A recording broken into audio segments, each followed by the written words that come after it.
The stale smell in the waiting room did nothing to quell the queasiness in my stomach. I looked around and then back at my feet, wondering what I was really doing here. To my left sat my beautiful wife, Rachel. She was, as always, radiant with a beauty that never failed to make my butterflies flutter. To my right sat my daughter, Jasmine, who in many ways was my savior. My thoughts went back to the day I met each of them. I was a different person then. "Mr. Green," a voice called out, bringing me back into the room. "We'll be ready to receive you in about 20 minutes. The other witness has just come forward." I nodded. For the first time in over a year, I would be coming face to face with my ex-wife. The woman I had been married to for 12 years of my life, but so much had changed since then. I'll start with the day my life changed forever. It was an ordinary spring day in Albany, New York. I was coming home from working with customers at the local Albany utility company. I hated the job, and Jessica, my ex-wife, pretty much forced me to do it. "It's safer and financially rewarding," she said. Usually the next comment was, "It's better than construction." I should have guessed earlier that all she seemed to care about was money and social status. I don't want to say too much about Jessica, except that in her 35 years, she was still the most beautiful girl in the world to me. She was smart, funny, and loved me to death from the moment we met. I always thought she was beyond me. I was working construction at my home in the Bronx when we met. I was tall and quite good-looking, with a permanent tan from being outdoors all the time. From the moment we started dating, we were always together. I was her protector, and she disregarded my lack of academic background and seemed to love me even more passionately. When she earned her master's degree, we moved back to her hometown of Albany and eventually married. Her parents were not at all enamored with me, oh no, and didn't even try to hide their dislike. Both they and her old friends thought she was too good for me and wondered why she married a man beneath her in rank. According to her father, I was a handsome dullard. Nevertheless, we were happy and loved each other more than anything else in the world. I was the only child in the family, and both my parents died when I was a teenager, so Jessica became my whole world. I found work in construction, and Jessica got a very good job in a finance company owned by a friend of her father's. When the recession hit in 1908, I lost my job, and it was only Jessica's paycheck that got us through the hard times. This caused her parents to hate me even more, if that was possible. It really affected our marriage. I think that's how it should be when the people you love and socialize with tell you that your husband is a loser. Unfortunately, it has also affected my friends back home in the Bronx. Now, according to them, I rotated in other circles. Of course, my best friend Joey was always there for me. He was more like a brother to me, and his parents helped me through the loss of my own parents. Jessica was the one who convinced me to get a job at the utility company. Like I said, I hated it. Indoors, behind computers, talking to people on the phone in a fake voice, I envisioned hell. But I was trying for Jessica and for us. We both hoped to have children someday. But it was more important for Jessica to have a successful career and be seen to have children.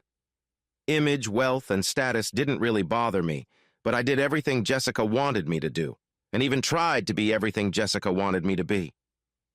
Unfortunately, when you stop being yourself, things go wrong and you end up being an unhappy person.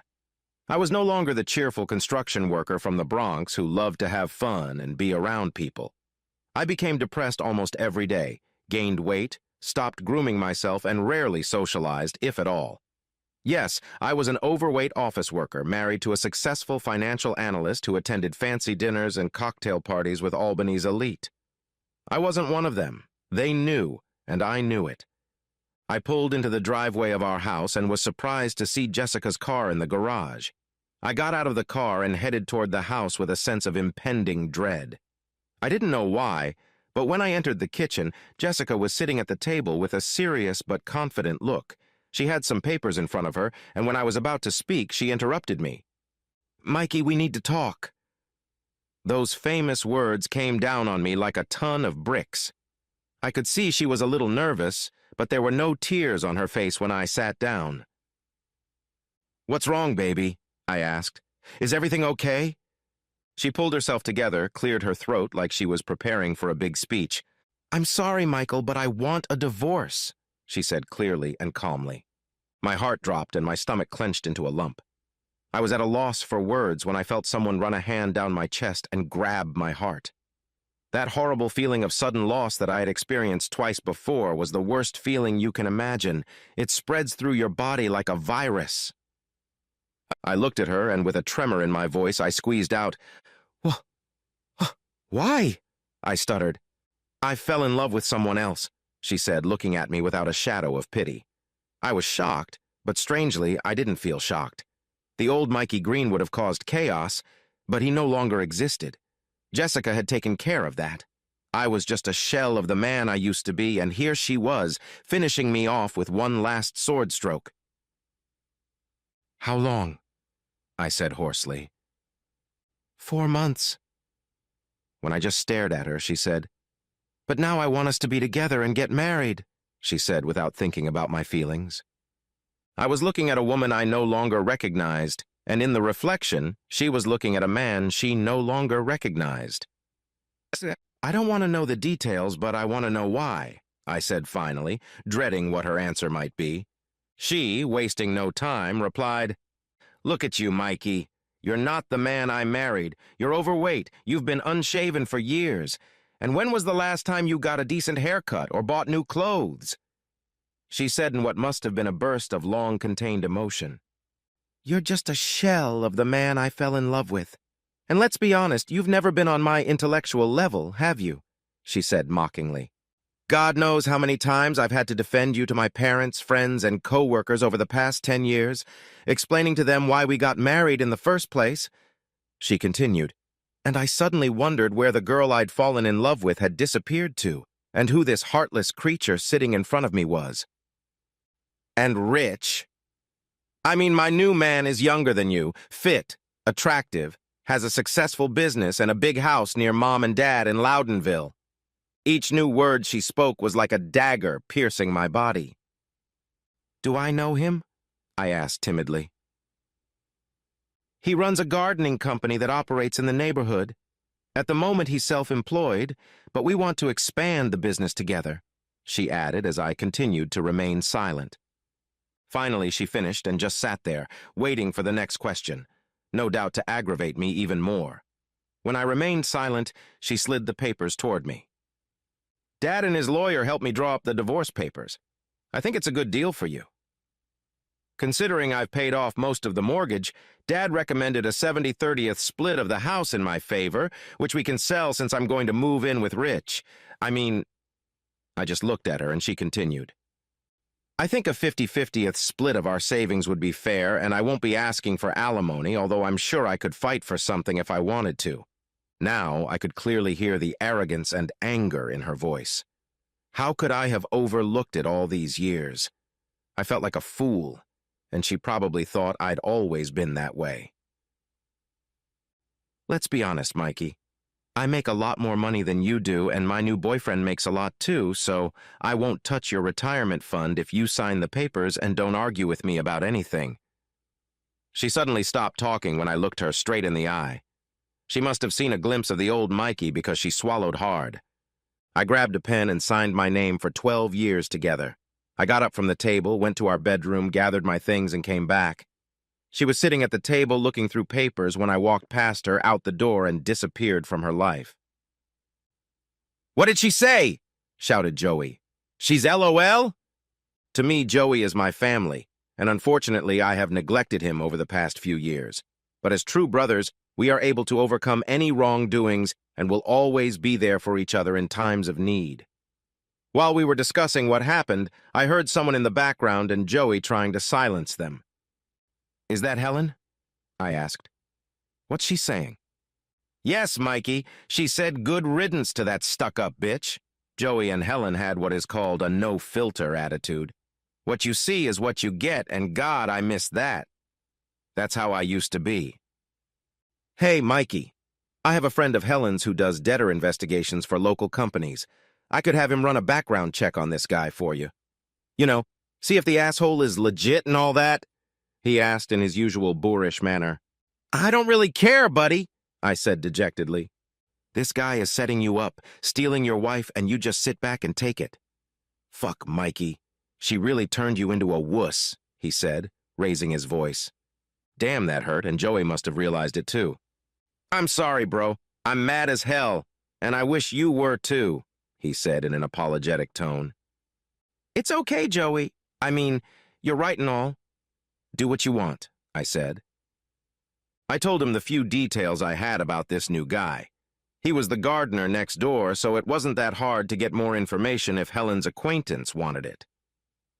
You need to get back in the game, Mikey, and be yourself again, he instructed before we eventually hung up.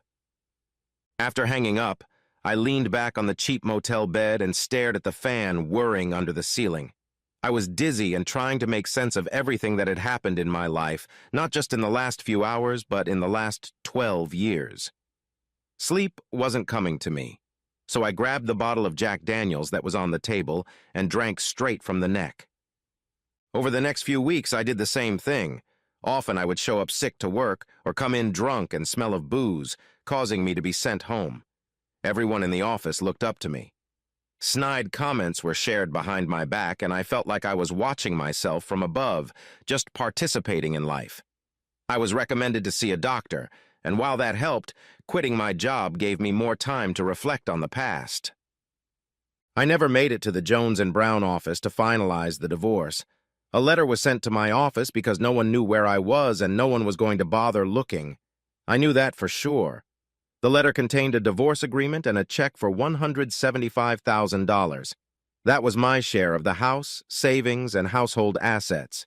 The agreement stated everything Jessica had said at the kitchen table, and since I wasn't present at the meeting, it was executed in absentia. I had no idea if it was all legal and fair, but I had no energy left to resist. In any case, it wasn't enough for Jessica and her powerful entourage. It had been a month since Jessica had told me she wanted a divorce, and I finally transferred the check to my account. I discovered that all of our other accounts had been closed, and Jessica had removed her name from our joint account. However, I was aimlessly wandering out of the bank when I heard a voice calling my name. I didn't pay attention at first, but when I finally turned around, I saw Pete and Shelley, my old neighbors. Hi, Michael, Pete said as he approached me. Sorry to hear about the divorce, he said nervously. Now his wife Shelley, she was a nosy neighbor and loved to gossip, and it didn't take her long to calm down. I can't believe Jessica left you and remarried. I looked at her in surprise.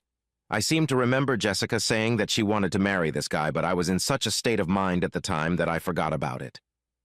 Oh, you didn't know? Shelley continued.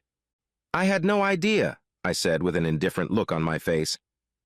We thought you guys were a real family, said Peter. Then we see she's married to Richard Walton. That's when I first heard his full name. But when I looked at Shelley, she seemed to recoil and cringe at the mere mention of his name. I ignored it, as I suddenly thought that I now had a last name to give to Joey's friend, not the gardener Rich from Albany. He was the gardener who serviced your neighborhood, I said, providing information I hadn't been asked for. At that moment, I saw Peter turn around sharply and look at Shelley, who by now was turning bright red. Our garden, he said, yelling at Shelley and attracting stares from passers-by. Why did you pick the red shells? He asked when I realized I had hit the sweet spot. No, Peter, no, never, Shelley pleaded. He tried it on me once and I put him in his place. Peter was already blushing himself and looking rather angry as Shelley continued. He's a scumbag, and every time he comes over I go away for hours to avoid seeing him. I never told you because I knew you'd get mad, she said as she took his hand and pleaded with him. We need to talk, he said before turning to me and apologizing. He grabbed her hand and led her down the sidewalk. I guess this is another lost client for Jessica and Richard's growing empire, I thought to myself. And for the first time in a long time, I managed to smile. The news of the wedding had hit me hard. I got depressed again and reached for the bottle again. I thought it would be a good idea to try to drink myself to death. Then all the pain would go away, and I wouldn't have to continue my meaningless existence. The next morning, I got up from my motel bed and collapsed on the floor, drenched in vomit. I had officially hit rock bottom. I crawled into the shower on all fours and let the cold water pour over me. As I stepped out of the bathroom, I looked in the mirror and what I saw in it shocked me. "Fuck you!" I shouted to the man who was staring back at me. "I need to get better." I fell to my knees and cried for the first time since my mom died. "I just want to be happy," I screamed, covering my face with my hands. I knew something had to change. The following Monday, I walked into my office and got to work. For some reason, my personal email ended up on my desk. I assumed it had been diverted there because no one knew where I lived. Browsing through mostly unnecessary junk, I came across a flyer for a local gym promising to get anyone in shape in 12 weeks. I snorted to myself, thinking it would take longer than that. But heck, I thought, maybe that's exactly what I needed. That night, when I walked into the gym, I had no idea what the young, beautiful instructor standing in front of me might have thought of this old man. In my 38 years, I felt like an 80-year-old man, but as I stepped closer to her, she extended her graceful hand to me, which I gladly accepted. "I'm Jasmine," she introduced herself. To say she thought I was worthless would be an understatement, but in her beautiful brown eyes, I saw a semblance of hope for me. They seemed to give me energy, not lust or anything romantic, but honesty and compassion. So over the next week, I managed to move out of the motel and sign a lease on a small studio apartment in town, not far from the gym. I decided to focus on my 12-week plan and see where life would take me. I needed to lose about 15 pounds, and the best place to start was to get rid of all the unopened bottles of alcohol among my belongings. Over the next month, I worked very hard. There was nothing else in my life but work and the gym. Joey and Helen also managed to visit me a few times, no doubt primarily to check up on me.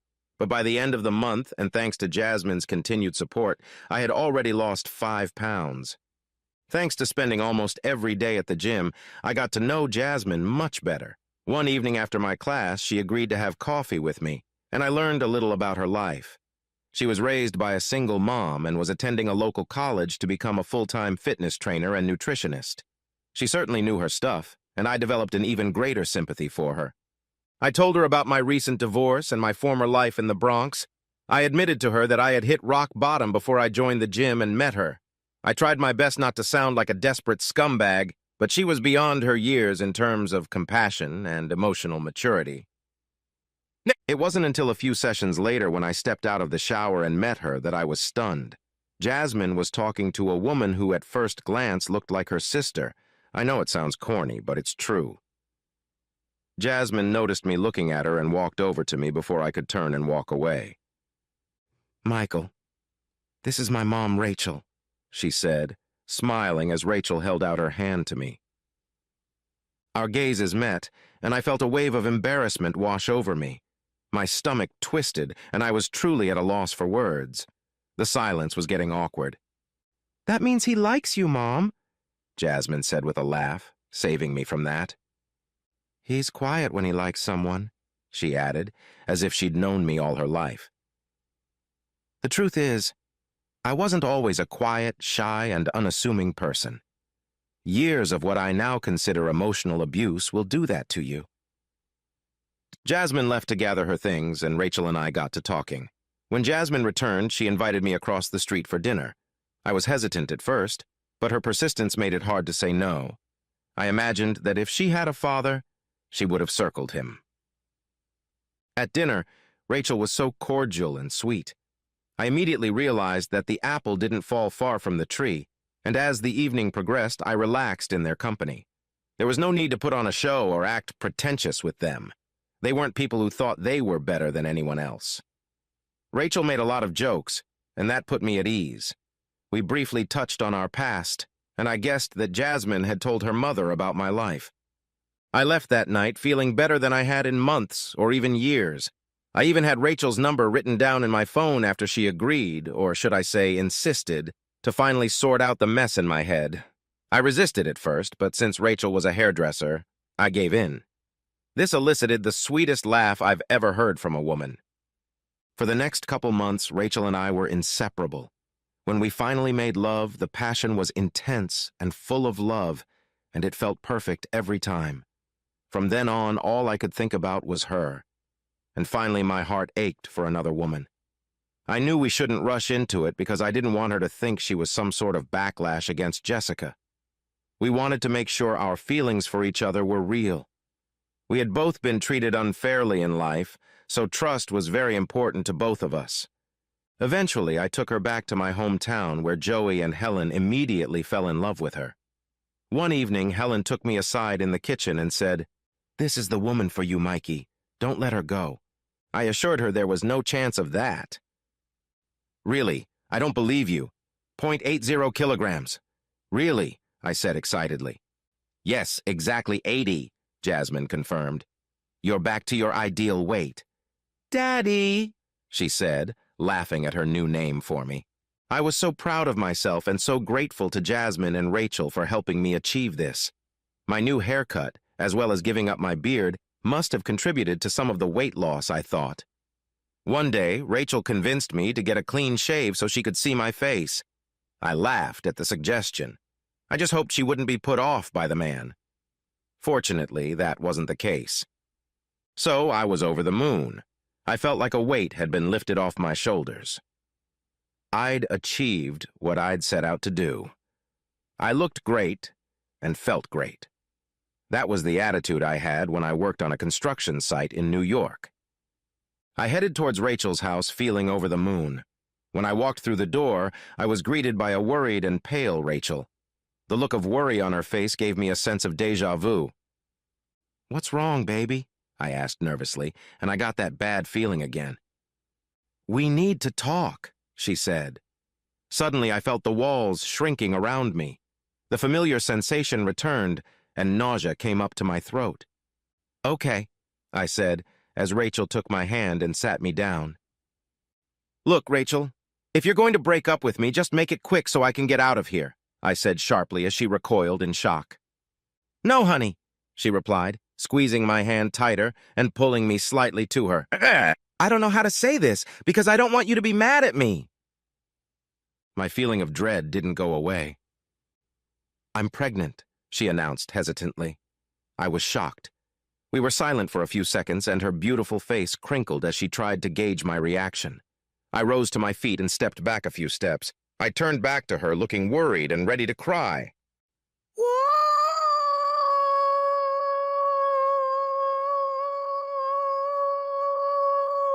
I screamed at the top of my lungs, simultaneously bouncing in the air with my fists raised. Her face brightened up and joy appeared in her eyes again. "You're not mad?" she asked, regaining her beautiful smile. "How could I be mad? I'm going to be a daddy," I announced, before wrapping my arms around her and kissing her passionately on the lips. For the next 5 minutes, we hugged each other. I was the happiest man on earth. Over the next few days, Rachel, Jasmine, and I started looking for a place to live. While Rachel had very little in savings, I had about $180,000 in my bank account, which was more than enough to buy a house right away.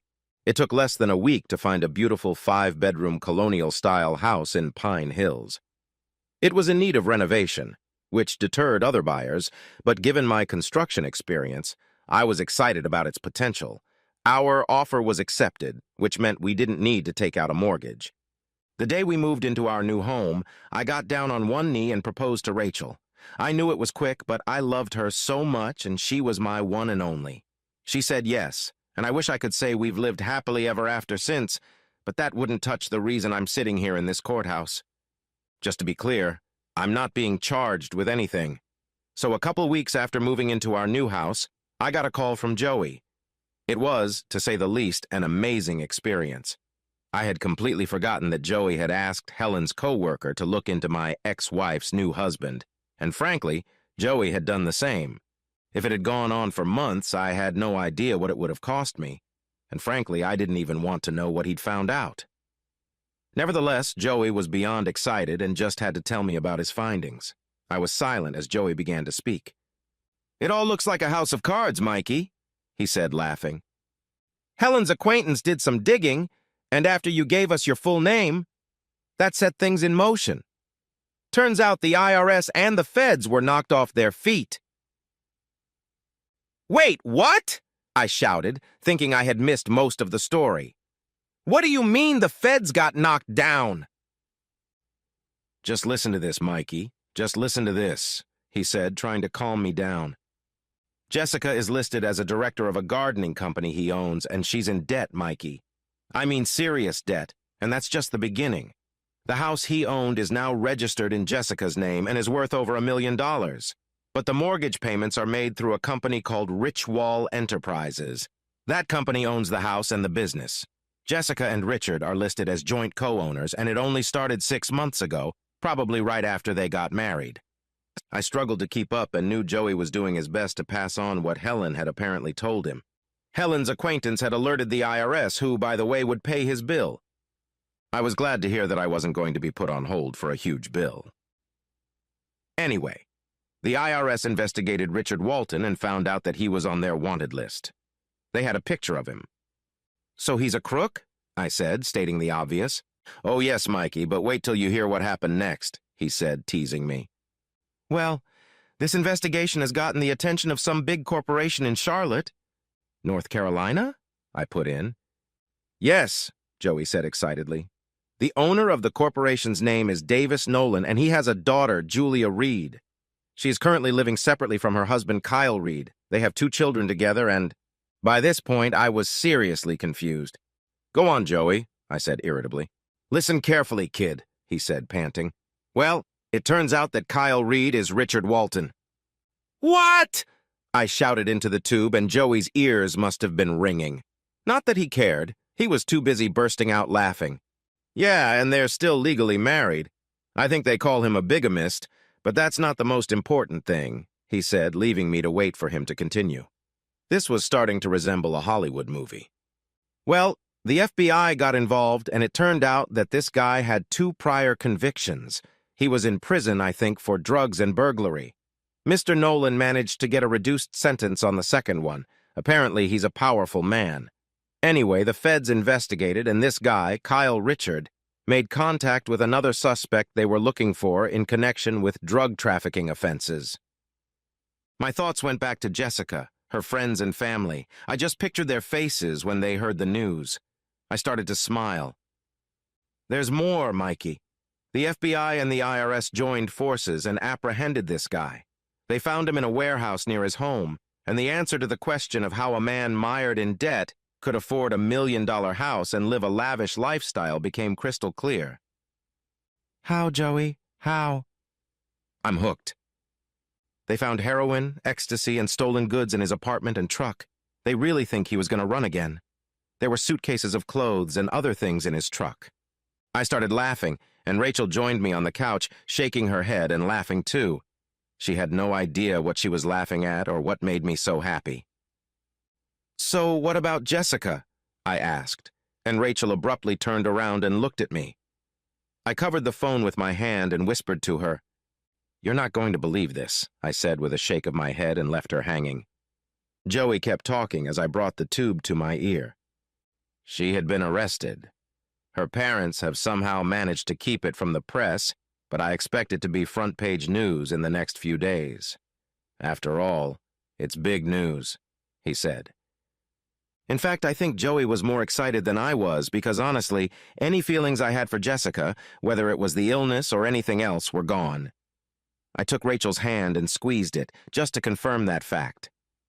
Finished talking, I eagerly turned to Rachel and told her everything. She was shocked and surprised because even though she knew Jessica was a complete bitch, it never occurred to her that she could be a criminal.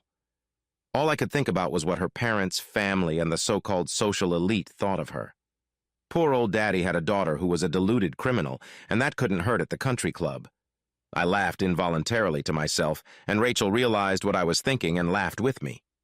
A few days later, the story was front-page coverage in all the local papers and on all the news channels. I guess Jessica's parents still had some clout in the community because she was barely mentioned. Sure, the bigamist and drug-dealing con artist was written about all over the pages, but the name of a female accomplice who revolved in the elite circles of society and was well known in the corporate financial world was not mentioned. Not a week later, however, one newspaper published a photo of both of them with prisoner numbers, but no mention of Jessica's name. We found out that Kyle Reed was actually 41 years old, not 35 as he claimed. So my ex-wife had actually left me for an elderly criminal who had just ruined her life. Perhaps she wasn't as smart as she thought she was.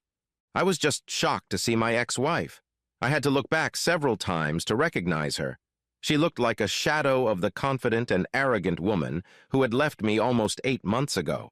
She was haggard and looked like she had aged. Her hair had thinned and there were huge dark bags under her eyes. I looked up and saw my beautiful pregnant bride who looked the complete opposite of her. I felt like the luckiest man in the world, not only to have her, but to be rid of my ex and her family. In the months that followed, all the problems subsided. We enjoyed our first family Christmas in our new home. Rachel's parents came to visit us.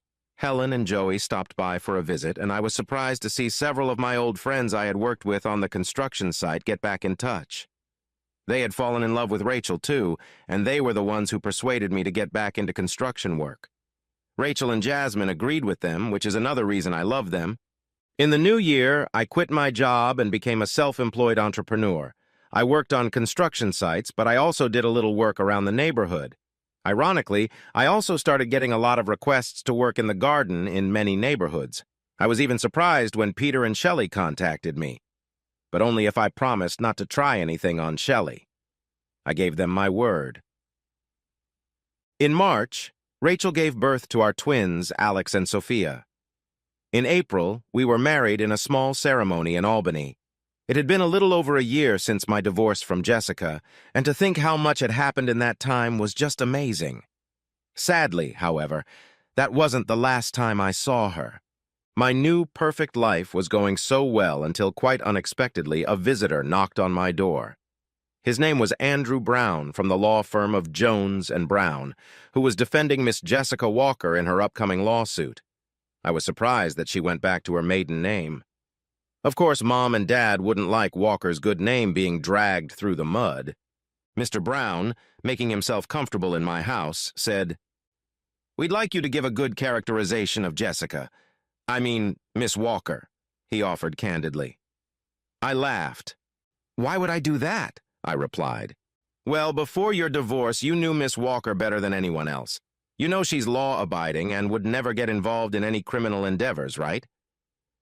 I don't know if he was asking me that or asserting it, but even I could see where he was going with this. What if he said no? Suddenly there was a voice behind me. Rachel appeared at the bottom of the stairs, obviously eavesdropping on our conversation. Mr. Brown looked at me. "Answer what my wife asked," I suggested.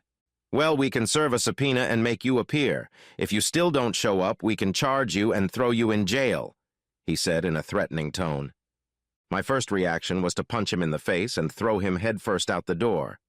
But as I looked at my wife, I realized I had a lot to lose. I had no idea if what he said was right or even legal, but because of one court appearance, I agreed to his demands. It was just easier that way. So here I sit in the waiting room of the courthouse. The trial had been going on for a couple days now, and as I approached my statement, I turned to Rachel. "What do you want me to say, honey?" I asked in a whisper. She took my hand, looked at me with her beautiful brown eyes, and said, "Rachel, you are the most honest and loving person I have ever known. Just be honest." I knew that what I would say in court would likely be irrelevant. My ex-wife's lawyers convinced me to attend the hearing. They wrongly assumed that I would speak well of her. That was probably the biggest mistake they ever made, because I had no intention of doing any such thing. A few days ago, the trial of Kyle Reed concluded. He was found guilty of Class E bigamy, a federal charge of Schedule I drug possession with intent to distribute, perjury, handling stolen property, and a host of charges related to defrauding the U.S. government. He was sentenced to 70 years in prison. Even I was shocked by this sentence. However, in an attempt to get his sentence commuted, he charged Jessica with fraud and dealing in stolen goods. He claimed she was involved because they started a holding company as soon as they were married. What does it say about thieves having no honor? The theft charges were contested, but the IRS arrested her for fraud. "Mr. Green, we're ready to hear from you," the bailiff announced. I rose to my feet and exhaled loudly. Rachel retired to the public gallery, and Jasmine watched over the twins in the waiting room. They were sound asleep, not noticing anything.